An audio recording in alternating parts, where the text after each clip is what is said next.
আজ দার্জিলিংয়ে রাজ্যপাল বোসের সাথে তৃণমূলের সাক্ষাৎ। যেমনটা জানা যাচ্ছে যে তৃণমূলের 3 প্রতিনিধি সাংসদ কল্যাণ বন্দ্যোপাধ্যায়, মহুয়া মৈত্র এবং পঞ্চায়েত মন্ত্রী প্রদীপ মজুমদারের 3 সদস্যের প্রতিনিধি দল আজ দার্জিলিংয়ে রাজ্যপালের সঙ্গে দেখা করতে যাবেন, এমনটাই ঘোষণা করেছেন অভিষেক বন্দ্যোপাধ্যায়। আজ দার্জিলিংয়ে রাজ্যপালের সঙ্গে সাক্ষাৎ তৃণমূলের প্রতিনিধি দলের। রাজ্যপালের সঙ্গে দেখা করবেন তৃণমূলের 3 সদস্যের প্রতিনিধি দল। সেই 3 সদস্যের প্রতিনিধি দলে রয়েছেন তৃণমূলের সাংসদ কল্যাণ বন্দ্যোপাধ্যায়, মহুয়া মৈত্র এবং পঞ্চায়েত মন্ত্রী প্রদীপ মজুমদার। আপনাদের আরও একবার জানিয়ে রাখি যে আজ রাজ্যপাল সিভি আনন্দ বোসের সঙ্গে তৃণমূলের প্রতিনিধি দলের সাক্ষাৎ এবং সেই প্রতিনিধি দলে 3 জন থাকছেন, মহুয়া মৈত্র, প্রদীপ মজুমদার এবং কল্যাণ বন্দ্যোপাধ্যায়। এই বিষয়ে আরো বিস্তারিত কথা বলবো। আমাদের সঙ্গে রয়েছে আমাদের প্রতিনিধি রিমিক। দেখো, যেমনটা জানা যাচ্ছে যে আজ দার্জিলিংয়ে রাজ্যপালের সঙ্গে তৃণমূলের প্রতিনিধি দলের সদস্যরা সাক্ষাৎ করবেন। কি নিয়ে আলোচনা হতে পারে, বিস্তারিত জানাও। দেখো, অভিষেক বন্দ্যোপাধ্যায় যে ধর্ণা চলছে রাজভবনের বাইরে, অভিষেক বন্দ্যোপাধ্যায় যে ধর্ণা চালাচ্ছেন, সেখান থেকে গতকাল তিনি পরিষ্কার ঘোষণা করেছিলেন যে রাজ্যপালকে তাদের সঙ্গে দেখা করতেই হবে। গত 2 দিন ধরে ধর্ণা চলছে। রাজ্যপাল, আমরা জানি যে সিকিমে এবং উত্তরবঙ্গে যে বন্যা পরিস্থিতি, সেই বন্যা পরিস্থিতি দেখতে তিনি উত্তরবঙ্গে ছিলেন এবং সেখান থেকেই তিনি দিল্লি ফিরে যান।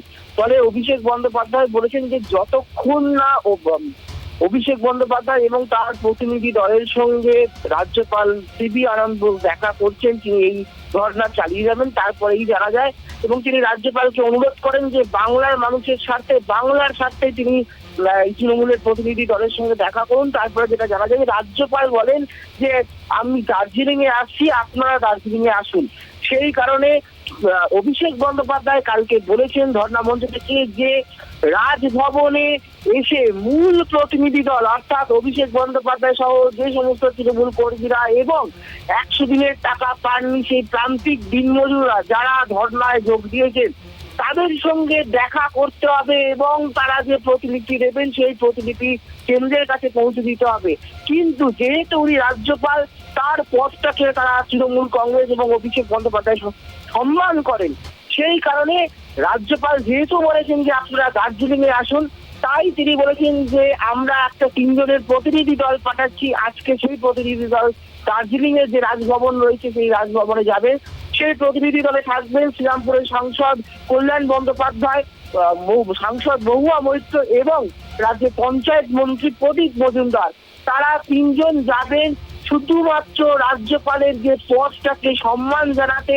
তারা আজকে দার্জিলিং এ যাবেন এবং তারা গিয়ে দার্জিলিং এ প্রাথমিক কথা বলবেন। তারা গিয়ে রাজ্যপালকে এটাই অনুরোধ করবেন যে আপনি অতি যত দ্রুত সম্ভব কলকাতায় রাজভবনে ফিরুন, সেখানে আমাদের মূল প্রতিনিধি দল, তাই সেই প্রতিনিধি দলের সঙ্গে আপনি দেখা করুন। কেননা অভিষেক বন্দ্যোপাধ্যায় গতকাল পরিষ্কার বলেছেন যতক্ষণ না রাজ্যপাল কলকাতায় ফিরছেন এবং তাদের সঙ্গে দেখা করছেন এবং তাদের যে দাবিদাবা, সেই দাবিদাবার যে প্রতিলিপি, সেই সমস্ত চিঠি তিনি যতক্ষণ না কেন্দ্রের কাছে পৌঁছে দিচ্ছেন ততক্ষণ তিনি এই ধর্ণা চালিয়ে যাবেন।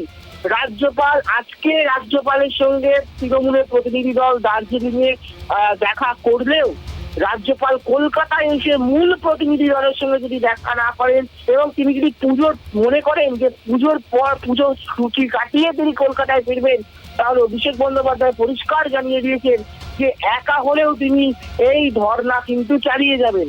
পাশাপাশি অভিষেক বন্দ্যোপাধ্যায় যেটা বলেছেন যে রাজ্যপালের থেকে তিনি 2টো ব্যাখ্যা চেয়েছেন।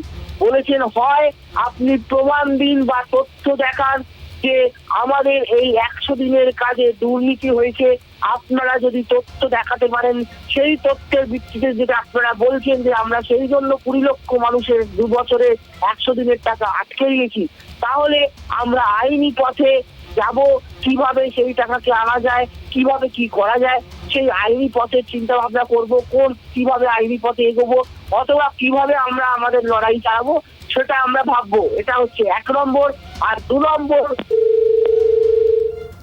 আপনাদের আরো একবার জানিয়ে রাখি, আর রাজ্যপাল সিভি আনন্দ বোসের সঙ্গে তৃণমূলের প্রতিনিধি দলের সাক্ষাৎ, যেমনটা জানা যাচ্ছে যে তৃণমূলের 3 সদস্যের প্রতিনিধি দল এদিন অভিষেক বন্দ্যোপাধ্যায়ের সঙ্গে দেখা করতে দার্জিলিংয়ে যাচ্ছেন এবং এই দলে রয়েছেন সাংসদ কল্যাণ বন্দ্যোপাধ্যায়, মহুয়া মৈত্র এবং পঞ্চায়েত মন্ত্রী প্রদীপ মজুমদার, এবং তারা আজ রাজ্যপালের সঙ্গে কথা বলবেন এবং যেমনটা জানা যাচ্ছে রাজ্যপালের সাথে কথা বলার পর তারা সাক্ষাৎ করবেন এবং তাকে অনুরোধ জানাবেন যাতে তিনি দ্রুত কলকাতায় রাজভবনে ফিরে আসেন। আর অভিষেক বন্দ্যোপাধ্যায় কিন্তু ইতিমধ্যেই 100 দিনের বকেয়া কাজের টাকা আদায়ের জন্য ধর্ণা অবস্থানে বসেছে রাজভবনের সামনে এবং রাজ্যপাল সেই বিষয়ে কোনো রকম পদক্ষেপ না নেওয়া পর্যন্ত কিন্তু তিনি সেই ধর্ণা থেকে উঠবেন না বলে জানিয়ে দিয়েছেন।